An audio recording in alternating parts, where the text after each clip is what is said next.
Hello, welcome back, everybody. I hope you've all been having a great holiday season so far. I just want to start with like a quick disclaimer. I have to head out in about 10 minutes. I'm actually heading up to the city to celebrate my sister's boyfriend's birthday. His actual birthday was yesterday, but it's kind of going to be like a weekend long kind of celebration. So I will be trying to get as much done before I need to leave as possible, and then obviously coming back later tonight to finish up. But if you see like a dramatic change in lighting, that's probably the reason why. It's because part of this was filmed in the morning and the other half in the night. They got most of their wilder activities out yesterday, so like the going to the bars and the clubs was done yesterday, and so I'll be joining them for some of the more tamer activities. We're actually going to like a pottery throwing class, which I'm super excited for because there's been this creator that I've been like seeing who makes functional pottery, and the things she makes are so cool, and I want to try my hand, see if I can do any of that. So hopefully it'll not be soul crushing in terms of what I can achieve, and maybe I'll make something cool and show it off here. Anyway, welcome back. And before we get into the chaos of this chapter, I just need to take a second to mentally prepare you because wow, these chapters had my brain doing backflips. I just want to say thank you all so much again for being so patient with me while I work on these recaps. Life has been a little bit insane, but we're finally here. And the deeper we go into this story, the more everything twists, turns, and straight up contradicts itself. So grab a snack, get comfy, because things are about to get weird. Normally, this is the part where I replay all of the previous recaps, but like the chapter recaps, but this time I'm going to ask you guys to either go back and watch them or read the actual story, like manhwa webtoon, if you're curious, because otherwise these videos will just get way too long. Anyway, we left off with Younghwa noticing something super weird about the alibis that the detectives had written up. Excuse me, Lieutenant, were you three transferring different parts per person? Something about this just feels off. And funnily enough, that's literally exactly what they did. There was just so much data that they had to split it up, and each person took a section of it to put up on the whiteboard. But what exactly is Younghwa noticing? What really catches her attention is the data from day 4. On the 4th day, Chongnok said that he went to go get water with Taeyeon, but Taeyeon said that she went alone, even though Chongnok said that he went with her earlier. Both Chongdo and Daegun find that a little strange, but Youngchae points out that these mistakes can happen. Like, these testimonies were collected over 3 rounds, so obviously like a few inconsistencies make sense. And honestly, Younghwa agrees. Oh, completely. These statements are actually really consistent overall. It's just like this particular kind of mistake seems to keep repeating itself, almost like someone planned it. Even in the 8th round, when Songbin says that he went to go get water with Hannah, but Hannah wrote something totally different. And she's right. Hannah doesn't mention Songbin at all in her statement that day. What makes it even stranger is that this weird pattern only started popping up around day 3 or 4. And then there's one last thing that really sticks out to her. On round 13, Hannah and Chongnok say Chuntaek and Yujong went for water together, but Songbin and Taeyeon said Chuntaek went with Chuno. It wouldn't mean much on its own, but here's the weird part. The witnesses are always confused in pairs. Hannah and Chongnok remember the same thing, while Taeyeon and Songbin remember something else. What are the odds of that? And this pattern doesn't only show up once, it keeps happening. Then we jump back to 4 days after the building collapsed. Haesung and Yujung are feeling their way through the darkness, searching for the water cup that they had set down when Yoon had found the water stream. Luckily, they find it in time. A few more minutes and the cup would have overflowed, wasting absolutely precious water. Yujung gulps down the water, then gulps again and again, and when he finally stops, he realizes that he drank a little bit more than half. How is he supposed to know when to stop when he can't really see anything? But also, this is Haesung. She's not really the conflict type, so she might just let it slide. He hands her the cup, but she refuses. She's not thirsty. And hey, there's no rule saying that she has to drink right now, so Yujung finishes the whole thing and agrees to skip his next turn. But as he's drinking, his mind is spiraling. It should help to drink more right now. I thought I was gonna die of thirst. Am I the only one suffering this much? What if we fight over water later? I can't take the guys, but maybe the girls? His anxious thoughts get cut by Haesung, who wants to head back. As he sets the cup down, he can't shake that feeling that something is off about Haesung. She sounds a bit more condescending, and it's strange that she came with him even though she didn't want any water. 3 hours later, Songbin goes for his 5th round of water, and suddenly Haesung decides that she wants to drink now too. But Hannah stops her. Haesung, you literally just went last round with Yoojung. I heard you. What are you talking about? I just woke up. Ugh, this is exhausting. Maybe you're just confused, Hannah. Try sleeping. What? Me not sleeping has nothing to do with you just straight up lying. The argument wakes up Yoojung. He jumps in explaining that Haesung did go with him, but she didn't drink anything, so he drank it all. And the look Haesung gives him is one of absolute pure betrayal. Yoojung, what are you talking about? I didn't go with you. I said I just woke up. When did I go with you? Things are about to get heated, so Songbin, Taeyeon, and Juno step in. They point out that honestly, it doesn't matter whether she went with him or not. What matters is that Yoojung needs to skip his next turn because he already drank the entire cup. But as Haesung and Songbin head to get water, she makes up her mind. She's gonna figure out what or who is confusing everyone. Back at the police station, Chongjo's eyes go wide. Younghwa is right. At first glance, all of the testimonies seem fine. They had all gotten water twice a day, but the discrepancies about who went are way too systematic. Could the survivors have matched their alibis before getting rescued? Maybe, but that's a question for another time. Now that they've found these errors, they need to reorganize the entire investigation. After unintentionally blowing up Team 2's work, Younghwa heads home where her boyfriend is waiting for her with coffee. Today's topic of conversation, Detective Kwon Chong-do. Her boyfriend's heard that Chong-do is considered a total goat in the police world, basically the textbook example of a perfect detective. So naturally, he's curious what Younghwa thinks of the guy, but she keeps it simple. Chong-do is young, passionate, hardworking. That's all she says. What she does admit to him is that this case is sticking with her way more than any of the previous ones. She's never felt like this before, at least not as part of the advisory committee, but she's not being honest with herself, and her boyfriend knows it. He has his suspicions, but he doesn't really push her. Instead, he hugs her from behind. You should just go to sleep. Don't torture yourself with guilt. But right before Younghwa closes her eyes, we see something really eerie. A man is laying on the ground next to her, eyes wide open, covered in dirt like he just survived an accident. And above Younghwa is a woman in a white dress who is hanging from the ceiling. On her bed, next to her, the severed limb of that same man on the ground. The next morning at the station, Taegun is asleep at his desk while Youngchae is losing her mind. Detective Kwon, you know this makes absolutely no sense, right? It shouldn't, Youngchae, but at least one person. Yeah, at least one person. If they're not all lying, then someone was down there with them. Either the survivors are messing with us or something actually happened down there to confuse all of them. It's one or the other. We're gonna do a cross-examination with all 4 of them, right? We should, yeah. These errors are just way too consistent to be accidental. We have to interrogate all 4 of them together at the same time. Let's see if they're messing with us or not. The next morning, Youngchae is driving to work while her boyfriend sits in the passenger seat, basically talking her ear off about the case. Everyone around me is talking about it. 9 students from a top university trapped down there, but 3 of them are dead, and they still don't know how or why. Even the police. At first, they said that it might be homicide or something, but now the forensics results are coming out and they're staying quiet. And on YouTube, people are saying maybe the students killed each other for more water. How can I not pay attention? Everyone is talking about it. Poor kids, though. If they'd been rescued a little earlier, none of this would have happened, right? But honestly, Youngchae isn't so sure about that. And of course, her boyfriend isn't done.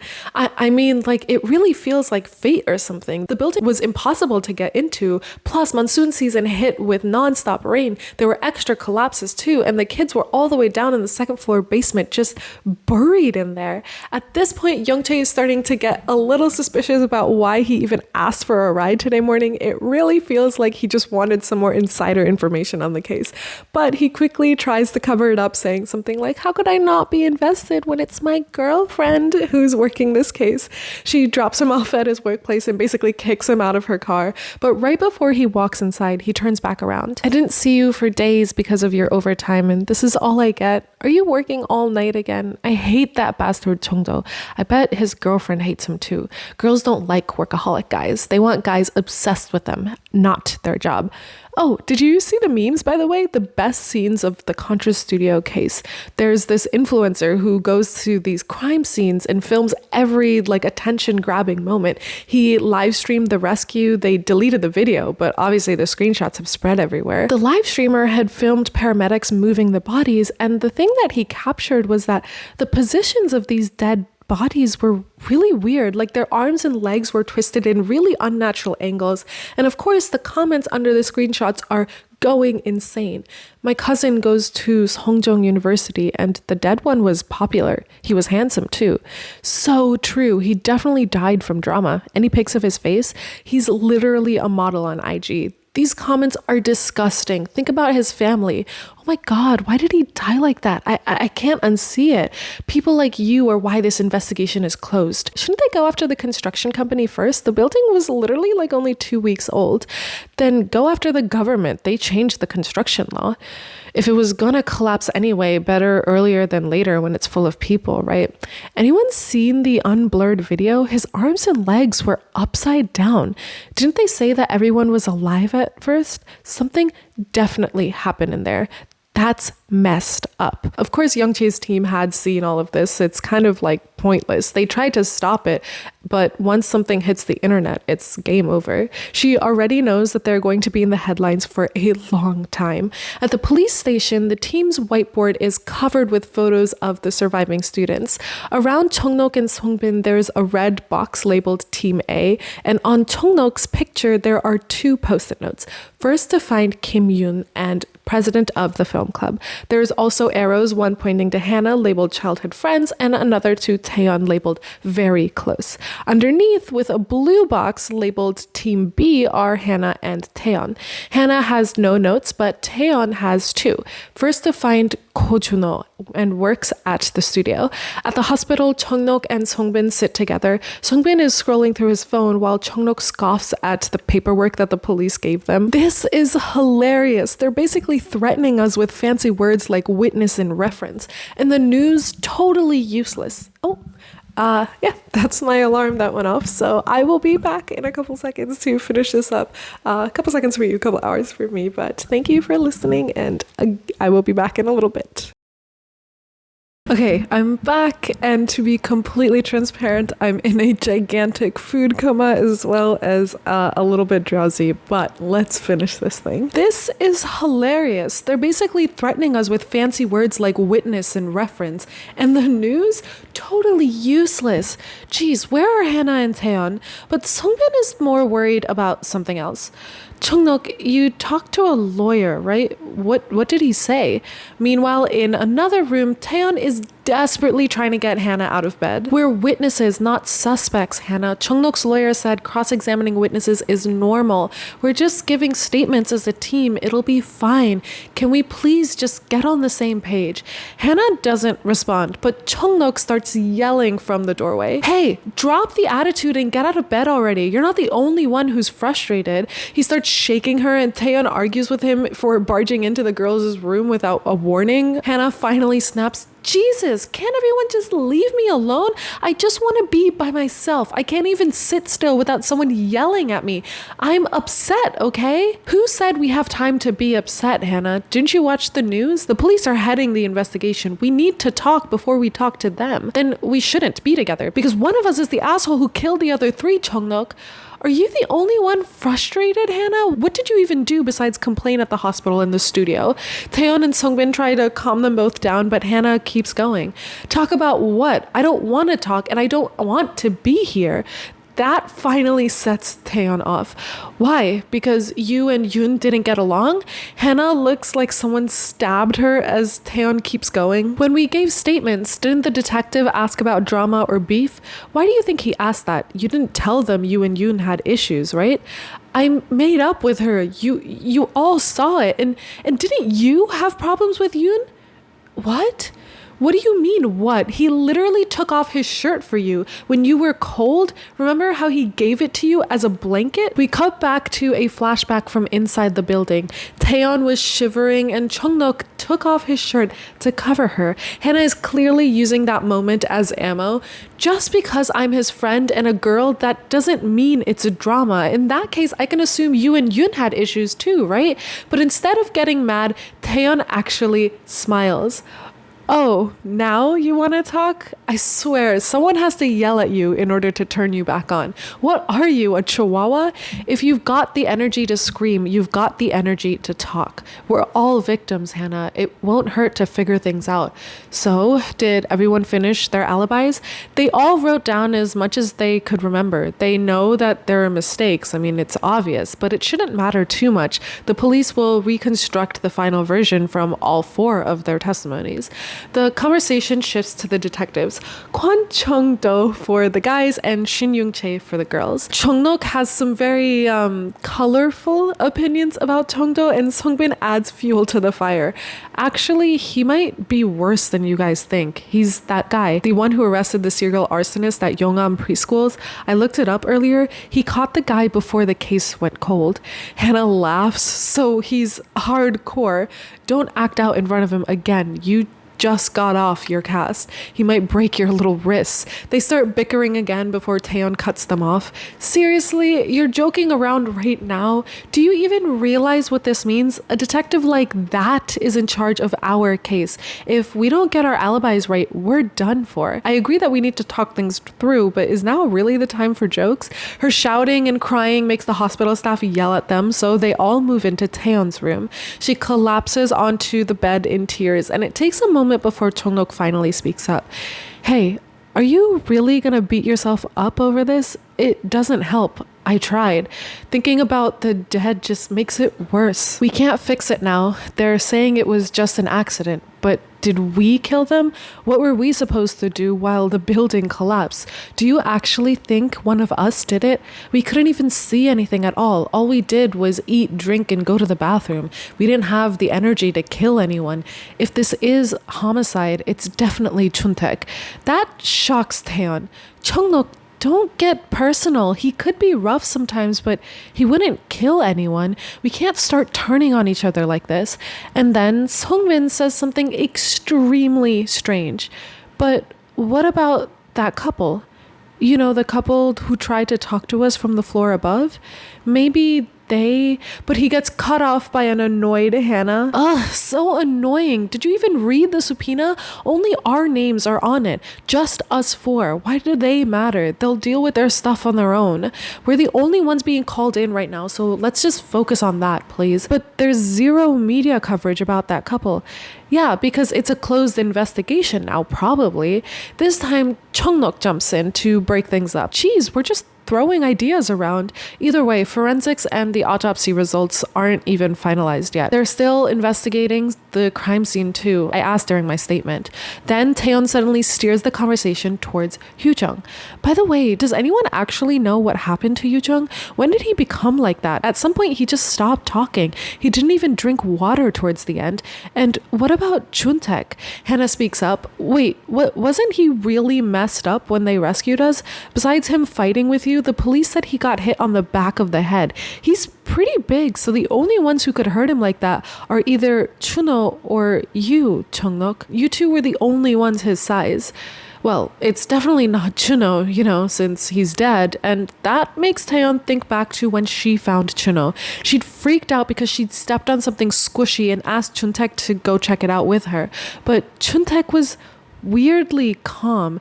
Tears start rolling down her face again. She's the one who picked the studio tour date. So all of this just really feels like her fault. Hannah tries to keep things somewhat positive. God, this is exhausting. So none of us killed anyone, right? Then it's fine. We just say what we know. We don't have to match our stories or anything. We're innocent. But Chongnok doesn't agree. There are way too many stories of innocent people ending up in prison because of false accusations. Songbin tries to be rational and says that technically they're not suspects, just witnesses, so they should be careful and use their judgment, plead the fifth if anything feels off. With that, they decide to call it a day, but you can tell that the distrust between them is starting to grow. Back with the investigation team, Hyunghwa is watching her first cross-examination. They're going to question the survivors in pairs. That way, if someone is lying, it's easier to kind of catch the changes and the inconsistencies. So now Chongnok and Songbin are sitting across from each other waiting for things to start. Chongnok breaks the silence first. This is kind of nerve-wracking.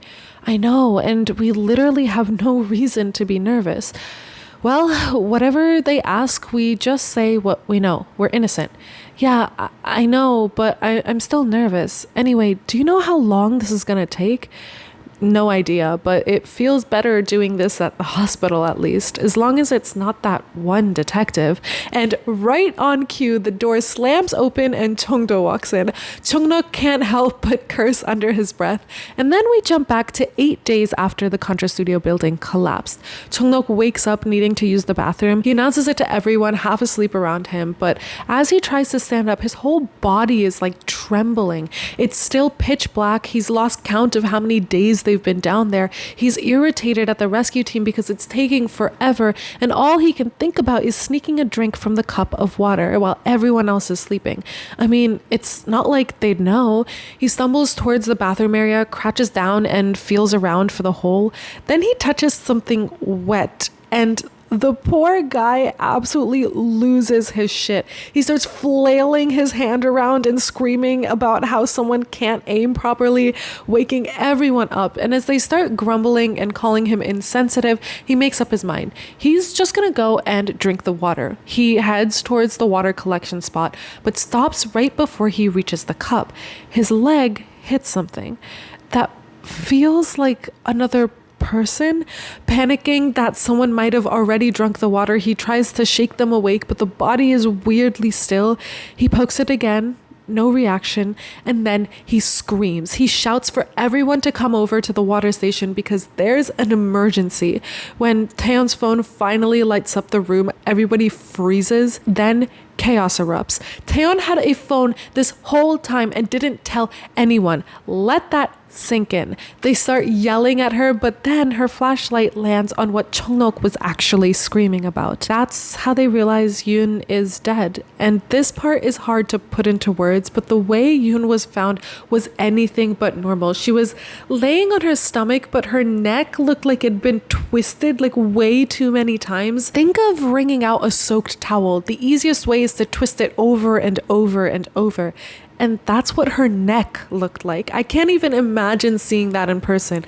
But for the group, that's the moment when all hell broke loose. Back at the hospital, Hannah snaps Taeyeon out of her memories. Wait, I thought you went with Chongnok that day. Really? That's weird. I lost my voice because I was sick. Maybe you got mixed up because of that? No, it was definitely your voice. Hannah, Chongnok literally woke me up so I could go get water. I remember that for sure. I went by myself. Wait, wasn't that the day we all freaked out because the floor was shaking? And then Chuno went to get water with Haesung, but you wrote that Chuno went with Chuntaek? Chuno told me he was going with Chuntaek. I remember because he said it to me. That's strange. I heard him ask Haesung to go with him. So if he didn't go with her, who did he go with? I said he went with Chuntaek. And you were weird that day too. I was drinking only what I was supposed to, but you pulled me aside and told me not to be greedy. Was it the 7th round? I forget. Anyway, why would you even say that? Everything Hannah is saying is triggering alarm bells for Taeyeon. Hannah, these little mistakes you're making, it's starting to feel like you're just being stubborn. And just like that, the two of them break out into a full-blown argument right in front of Youngchae. Meanwhile, in the other room with Songbin and Chongnok, things aren't any better. It doesn't feel like simple confusion anymore.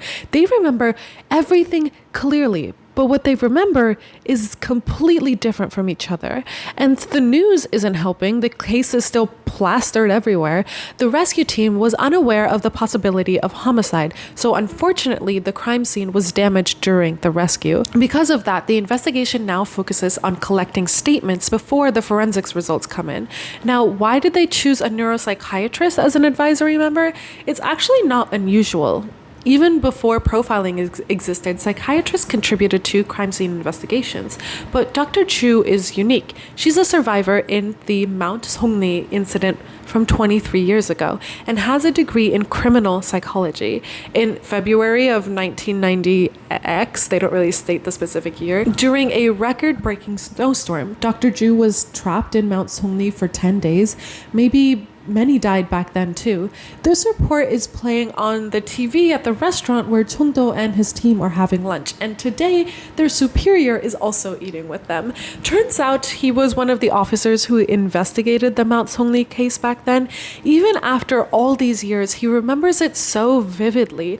Accident or not, half the missing people died. We had to take witness statements from the survivors, and that's when I met Dr. Ju. That was the late 90s. She got a lot of attention. Young, smart, mature, pretty.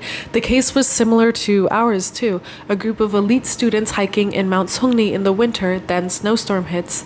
Those who didn't freeze were eaten by wild animals. The 3 who survived had intense PTSD. Chung-do cuts in. I heard the investigation stalled because the team didn't get the alibis in time. It's not that simple. We didn't have resources like now. It was primitive compared to today, really. Even determining homicide was really hard. And I don't remember any issues among the students, but Dr. Ju, she changed her statement in the middle of the investigation. She suddenly claimed that the dead ones were murdered, but the case was closed as an accident?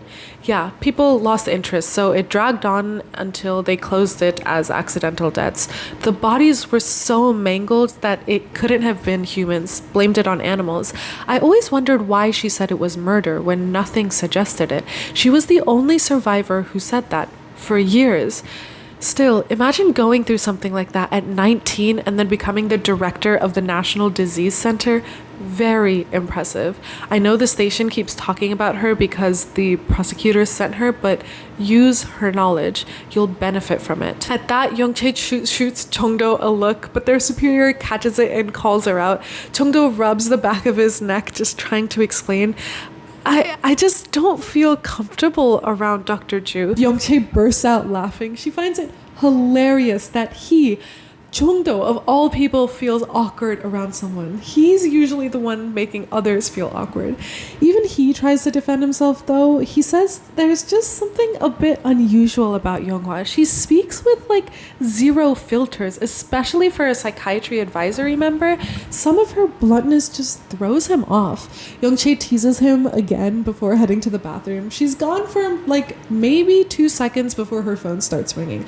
Oddly enough, it's Taeyeon calling. Chung-do stares at her phone, hesitant. After several rings, his superior snaps. "What are you doing? Answer it." But Detective Shin is handling her. "Why does that matter, Chung-do? You both gave your numbers to all the witnesses, right? Are you seriously dividing them up by gender? That's ridiculous. You're both responsible for all of them." It's just Young-chae has been the one handling her, so... Oh my god, they're not just witnesses, they might be suspects. Pick up the phone before it stops ringing. So with all the pressure, he finally answers. Kwon Jung-do from Yongam Station speaking. "Isn't this Detective Shin's phone number?" "Yes, she stepped away for a moment. I'm on the same team. You can talk to me as well." "Oh, Kwon Jung-do. Well, I didn't tell you something during the witness statements. That's okay. Whenever you're ready, I'll wait. I had a phone. I hit a phone while we were trapped, and I recorded things. And suddenly we jump back to 10 minutes before the building collapses. Everyone is calling out Chung-nok for being late when Hannah notices his backpack. Chungkook, why are you wearing a backpack? I'm too lazy to take it off. Come on, this isn't our first editing session. I don't even care about her movie. She's just being dramatic. I'm not gonna leak it. I know, but it could get Taeyeon in trouble. Haesung jumps in too. Yeah, what if her boss finds out and yells at her because of us? Fine, I'll hide it behind my back. Happy?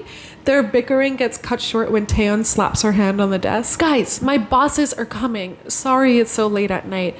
It's okay, Taeyeon. I wanted to see what an all-nighter feels like at work. Haesung, stop pretending. But suddenly everything gets drowned out by a heavy thumping, the kind that sounds like the entire building above you is collapsing in on itself. Whew, and boy, do I have thoughts. First of all, what couple above them? I love how they just casually dropped this in there and like didn't bring it up again. I feel like they're gonna play an even bigger part going forward because there's just like no way they don't. They're literally close enough to each other to hear each other. So there's no way the couple got rescued days before this group did, right? That would be freaking insane. And I would like to know what everybody's thoughts on Taeyeon hiding her phone is in this situation. I feel like I don't know, I feel like if I was one of the survivors, I would start immediately getting suspicious of Taeyeon. It's like, what was the need for you to go so far as to hide the fact that you had a phone and then on top of that like record the conversations in there? Like, did you know something terrible was already gonna happen? And if you did know, how did you know? Was it like a gut instinct or is there something more to this story? And when this information comes out that she did record them, because I assume like nobody else in the group knew that she was actively recording them, I wonder if when that word gets out, how the rest of the group will feel and if they'll start, I don't know, like making things up or pinning things on each other and whatnot. And can we also talk a little bit, I would love your opinions on the very graphic scene that we saw with Younghwa that we saw with Younghwa, like the man laying next to her who was missing limbs, the girl who was hanging from the ceiling. It was just so eerie. Like she's just like living in the Mount Songli case like every night. She goes through it over and over again in her dreams maybe, or like she can't sleep because she keeps thinking about those people. I don't know, like it's so crazy, and I wonder like how that case is interconnected to this one. They happen obviously in completely different timelines or years and whatnot, but like it seems like that Mount Songli case is gonna have a very heavy influence on this Contra Studio case, and I wonder if like they're gonna reopen the investigation for the Songli Mountain case. That's what they're gonna have to do in order to figure out why Younghwa said what she said all those years ago about the murder, or if they don't reopen it, it's just like Chongdo is somehow gonna get involved in the Mount Songli case anyway, so it might be like an investigation that's like done and dusted, but like for his own personal sake he might go and start digging up stuff around there. I don't know, it'll be really interesting to see where this goes. With this, I think we're only 10 chapters into the entire manhwa. There's I think like 100 chapters altogether. And so I guess in the future I'm going to try to do increments of 10 chapters, so these videos will be slightly longer, but they will cover a lot more of the comics in general. So I hope you guys enjoyed it. Again, let me know your thoughts on everything that was dropped in these couple of chapters, and I will see you next time. Happy holidays. Bye.